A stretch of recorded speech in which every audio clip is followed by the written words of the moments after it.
Hi friends, welcome. Bharathi Kannamma இன்னைக்கான full episode தான் பார்க்க போகிறோம். அஞ்சலி சௌந்தர்யா கிட்டக்க நான் உங்ககிட்ட ஒரு விஷயம் கேட்கணும் அத்தை அப்படின்னு சொல்லி பேச ஆரம்பிக்கிறாங்க. கண்ணம்மா என்னோட வளகாப்பு ஃபங்க்ஷனுக்கு வந்துட்டு போனதுக்கப்புறம் எனக்கு கால் பண்ணாத்த.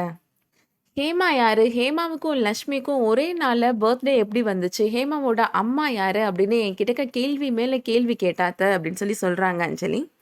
ஹேமா உண்மையாவே நீங்க தத்தெடுத்து கூட்டிட்டு வந்த குழந்தையா இல்ல அவ கண்ணம்மாவோட பொண்ணா அத்தை அப்படின்னு சொல்லி அஞ்சலி கேக்குறாங்க. இந்த விஷயத்த பத்தி நான் அகில் கிட்ட கூட கேட்கல, வீட்ல யார்ட்டையுமே கேட்கல, உங்ககிட்ட தான் தடவையா கேட்கிறேன் அத்தை அப்படின்னு சொல்லி அஞ்சலி சொல்றாங்க. சௌந்தர்யா இப்போ அஞ்சலி கிட்டக்க உண்மையை சொல்லிடுறாங்க. ஆமா, ஹேமா கண்ணம்மாவோட குழந்தை தான் அப்படின்னு சொல்லிடுறாங்க. கண்ணம்மாவுக்கு டெலிவரி நடந்த டைம்ல நான் அவ கூட தான் இருந்தேன். அவளுக்கு ரெட்டை குழந்தை பிறந்த விஷயம் அவளுக்கு தெரியாதுமா. இந்த குழந்தை மூலியமாவது கண்ணம்மாவும் பாரதியும் ஒன்று சேருவாங்க அப்படின்ற நம்பிக்கையில தான் நான் குழந்தைய தூக்கிட்டு வந்தேன் அப்படின்னு உண்மையை சொல்லிடுறாங்க.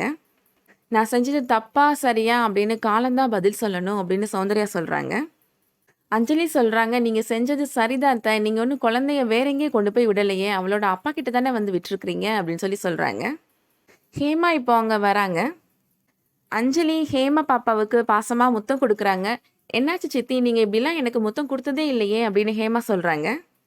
இன்னைக்கு நீ எனக்கு புதுசா தெரியுற ஹேமா அப்படின்னு சொல்லிட்டு அஞ்சலி சொல்றாங்க. கண்ணம்மா வெண்பா சொன்னதை பத்தி யோசிச்சு பாக்குறாங்க. உனக்கு உன் குழந்தை வேணும் அப்படின்னா நீ பாரதியை டைவர்ஸ் பண்ணணும் அப்படின்னு வெண்பா சொல்லியிருப்பாங்க.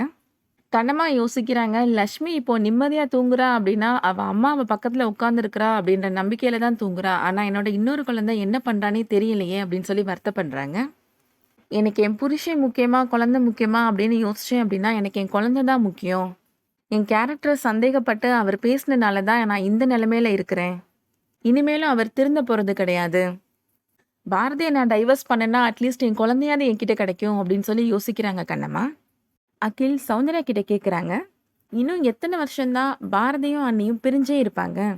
நாம தான் ஏதாவது ஒரு அதிரடியா பண்ணி அவங்க 2 பேரையும் சேர்த்து வைக்கணுமா அப்படின்னு சொல்லி சொல்றாரு. சௌந்தர்யா சொல்றாங்க, நாம தான் பாரதியும் கண்ணம்மாவும் ஒன்னா சேர்ந்துருக்கிற மாதிரியான சூழ்நிலையை உருவாக்கணும். அவங்க 2 பேரும் அடிக்கடி பார்த்துக்கிட்டாங்க அப்படின்னா பாறை மாதிரி இருக்கிற மனசு கண்டிப்பா இலக ஆரம்பிக்கும் அப்படின்னு சொல்லி சொல்றாங்க. ஒரே ஒரு மன்னிப்பு தானே, நம்ம கண்ணம்மா கிட்டக்க மன்னிப்பு கேட்டலாம் அப்படின்னு பாரதி நினைக்க கூட வாய்ப்பு இருக்கு அப்படின்னு சொல்றாங்க. வேணு சொல்றாரு, பாரதி கண்ணம்மாவோட வாழ்க்கையை நினைச்சு எனக்கு நெஞ்சு வலியே வந்துடும் போல இருக்கு அப்படின்னு சொல்லி சொல்றாரு. சௌந்தர்யா வேணு கிட்ட சொல்றாங்க, எதுக்காக என்னைய பயமுறுத்திட்டு இருக்கிறீங்க? ரெகுலரா யோகா பண்ணுவீங்க, இப்போ அதையும் விட்டுட்டீங்க. இனிமேலாவது டெய்லி யோகா பண்ண பாருங்க அப்படின்னு சொல்லிட்டு சௌந்தர்யா அங்கிருந்து போயிடுறாங்க. அடுத்ததா அஞ்சலியோட ரூம்ல நடக்கிறத காமிக்கிறாங்க. அஞ்சலியும் அகில் கிட்ட கேட்குறாங்க, இத்தனை வருஷமா ஹேமா கண்ணம்மாவோட குழந்தை அப்படின்ற உண்மையை நீ எதுக்காக என்கிட்ட இருந்து மறைச்ச அகில் அப்படின்னு சொல்லி கேட்குறாங்க. அகில் சொல்றாரு, அது 8 வருஷத்துக்கு முன்னாடி நடந்தது அஞ்சலி.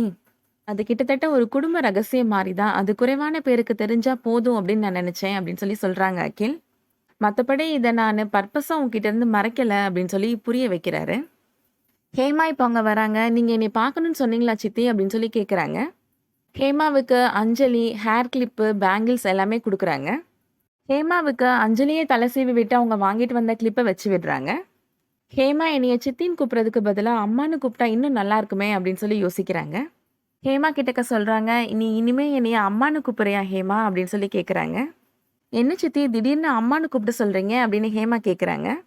எனக்கு ஆசையாக இருக்கு ஹேமா, நீ ஒரு தடவை கூப்பிடுறியா அப்படின்னு சொல்லி கேட்குறாங்க. சரி சித்தி, இனிமேல் நீங்கள் எனக்கு எப்போதுமே அம்மா தான் அப்படின்னு சொல்லிட்டு ஹேமாவுமே ரொம்ப பாசமாக அம்மா அப்படின்னு சொல்லி கூப்பிடுறாங்க. ஹேமா பாப்பா அகில் கிட்டக்க சொல்கிறாங்க, நான் டேடியை டேடின்னு கூப்பிட்றேன், உங்களை இனிமேல் அப்பான்னு கூப்பிடட்டுமா அப்படின்னு சொல்லி கேட்குறாங்க. அகிலை பார்த்து அப்பான்னு கூப்பிடுறாங்க. அகிலும் அஞ்சலியும் ரொம்ப சந்தோஷப்படுறாங்க. அதோட இந்த எபிசோட் முடியுது.